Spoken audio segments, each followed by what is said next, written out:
पर डिग्रीधारियों की कितनी बड़ी फौज खड़ी कर दी है कि जब ये बीपीएससी परीक्षा लेता है, निश्चित रूप से आपको पूरे देश के अभ्यर्थियों को अलाउ करना पड़ेगा उसमें भाग लेने के लिए। आपको सच्चाई बयान करना चाहिए, तीनों को बिल्कुल क्लियर कर देना चाहिए कि कितने नियोजित शिक्षक नियमित हुए, कितने बिहार के युवा नया रोजगार पाए और कितने दूसरे राज्यों के शिक्षकों की। तो हमें 9.5 लाख शिक्षकों की ज़रूरत है बिहार में। अभी सारे नियोजित और नियमित और क्या नाम है कि अतिथि सब मिला जुला के आपके पास 4-4.5 लाख शिक्षक हैं। अभी हो सकता है 25,000 और बढ़ गए हों। नमस्कार, मैं हूं देवांशु। आप देख रहे हैं न्यूज़ फाउंडेशन। बिहार में महागठबंधन जो है अपने एजेंडे पर लगातार बुलेट की रफ्तार से काम कर रही है। जातिगत सर्वे के बाद 1,20,000 करीब सरकारी नौकरियां जो हैं वो महागठबंधन की सरकार की तरफ से जो है वो दी गई। इस बीच हमारे साथ बात करने के लिए निर्दलीय एमएलसी सच्चिदानंद राय जी होंगे, क्योंकि अब जो है वो बिहार विधान परिषद और सभा का सत्र जो है वो शुरू होने वाला है। कैसे देखते हैं, महागठबंधन की सरकार जो है लगातार अपने एजेंडे पे काम कर रही है। कल ही जो है वो 1,20,000 तकरीबन सरकारी नौकरियां जो हैं लोगों में बांटी गई। तो 1,20,000 का आंकड़ा सही नहीं है। आप लोग पत्रकार के रूप में भी आपका अधिकार है कि इन आंकड़ों को आगे बढ़ाने के पहले आपकी जिम्मेवारी भी है उस आंकड़ों को ठीक से समझें। 1,20,000 में तो कई पूर्व से नियोजित शिक्षक हैं।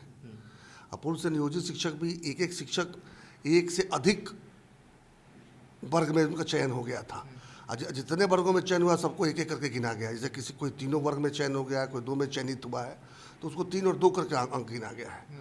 तो कितने नियोजित शिक्षक नियमित हुए, एक ये आंकड़ा सरकार से मांगनी चाहिए आप लोगों को। और बिहार के युवाओं को बिल्कुल नई नौकरी कितनी मिली, तो जो नई नौकरी मिली है उसी के बारे में आप बात कर सकते हैं। क्योंकि माननीय उप मुख्यमंत्री तेजस्वी जी ने भी 2020 के अपने घोषणा पत्र में कहा था कि पहले कैबिनेट मीटिंग में हम 10 लाख सरकारी नौकरी बिहार के युवाओं को देंगे। और फिर पिछले वर्ष जब चाचा भतीजा की सरकार बनी, जहाँ तक याद है 10 अगस्त के आसपास, तो 15 अगस्त को स्वतंत्रता दिवस के दिन गांधी मैदान में मुख्यमंत्री जी ने उप मुख्यमंत्री जी की तरफ इशारा करते हुए कहा था कि तो 10 लाख नौकरियों की बात कर रहे हैं, मैं तो 20 की बात करूंगा। अब तो दोनों साथ आ गए हैं। और वो 15 अगस्त 2023 भी बीत गया और आज आप बात कर रहे हैं कुछ 1,20,000 नौकरियों की, जो कि पूरी तरह से फर्जी है।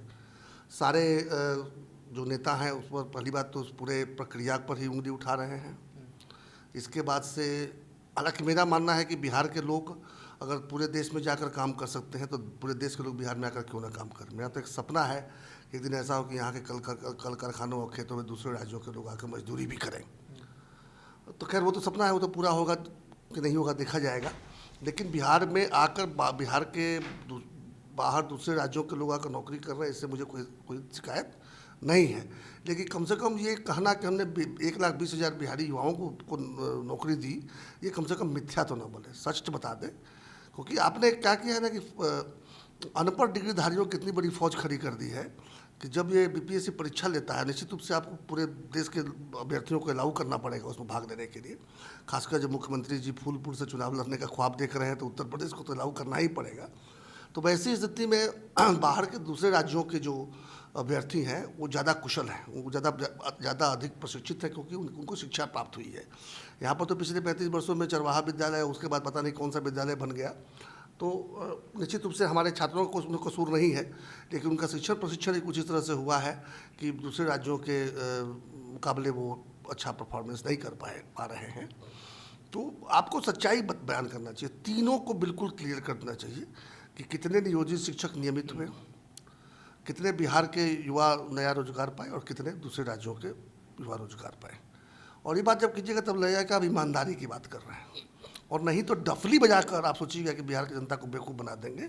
एक रहा एक एजेंडा। दूसरा एजेंडा आपने कहा था जाति की बात। जाति सर्वे खराब बात नहीं है, मैं उसके पक्ष में हूँ, मैं उसके पक्ष में नहीं हूँ।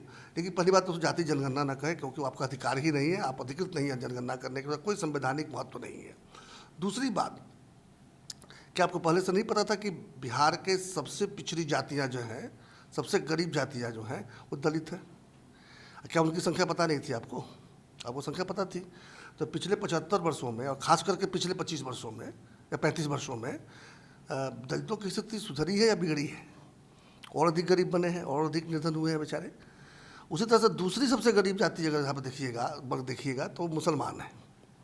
उनकी संख्या भी आपको पता थी, उनकी स्थिति देख लीजिए। तीसरे गरीब देखिएगा तो अति पिछड़ा है। अति पिछड़ों कभी संख्या मोटा मोटी बॉल पाक पता था कि 33%, 34%, 35% के आसपास वो लोग हैं, ये बातें चलती ही थी। तो उनका भी आपने क्या भला कर लिया है, और उनका पिछले 35 वर्षों में क्या रहा देख लीजिए। पूरा ये जो मंडल का जो खेल खेला गया, मंडल के खेत में 3 तथाकथित पिछड़ी जातियाँ, जो दबंग जातियाँ हैं, जो किसी तरह से पिछड़ी नहीं कही जाएंगी क्योंकि आर्थिक रूप से सबल जातियाँ हैं, उन 3 जातियों ने सामाजिक, आर्थिक और राजनीतिक मलाई काटा है और फिर से मंडल 2 खेलने जा रहे हैं।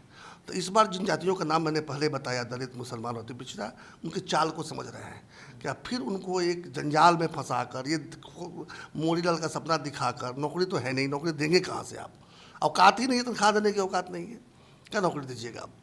आपको अगर बात करें शिक्षकों की तो हमें 9.5 लाख शिक्षकों की ज़रूरत है बिहार में। अभी सारे नियोजित और नियमित और क्या नाम है कि अतिथि सब मिला जुला के आपके पास 4-4.5 लाख शिक्षक हैं। अभी हो सकता है 25,000 और बढ़ गए हों, तो उतने से थोड़ी प्रमुख का मुँह में जिया देने से थोड़ी कुछ होने वाला है। लेकिन आपको भी पता है कि आप इससे अधिक नहीं दे सकते, तो फिर एक खेल खेलिएगा कि एक और नौकरी का आया, एक और नौकरी का आते रहेगा। लेकिन हर बार आप इसी तरह से 10-5,000, 20,000 आगे पीछे करते रहेंगे, क्योंकि आपके पास जो जॉब कर रहे हैं, जिनको आपने नौकरियाँ दी हैं, उनको तनख्वाह देने की तनख्वाह नहीं है। 40,000 करोड़ रुपये शिक्षा विभाग में खर्च होता है और 40 अच्छे छात्र नहीं निकल के आ रहे हैं बिहार से।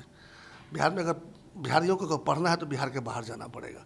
सरकारी विद्यालय में कुछ नहीं हो सकता, सरकारी महाविद्यालय में कुछ नहीं हो सकता। ये सब विडम्बना है, ये सब कमजोरियाँ हैं। ये जनता समझ रही है, जनता जान रही है कि हमको गरीब इसलिए रखा जा रहा है ताकि हमको अनपढ़ इसलिए रखा जा रहा है ताकि अनपढ़ लोग हम पर राज कर सकें। तो गरीब रहेंगे तो कमज़ोर रहेंगे, तो जाकर दूसरे राज्यों में जाकर मजदूरी करेंगे और यहाँ पर लाचार बूढ़े, महिलाओं और बच्चों को छोड़ कर जाएंगे, तो क्या विरोध कर पाएंगे। ये तो पूरी सोची समझी एक तरह ये तो सामाजिक रणनीति बनाकर, जो कहते हैं ना सोशल इंजीनियरिंग, चाचा भतीजा या बड़े भाई छोटे भाई का सोशल इंजीनियरिंग चल रहा है और पिछड़ों की बात करके और 2-3 जातियाँ जो है मलाई मार रही हैं।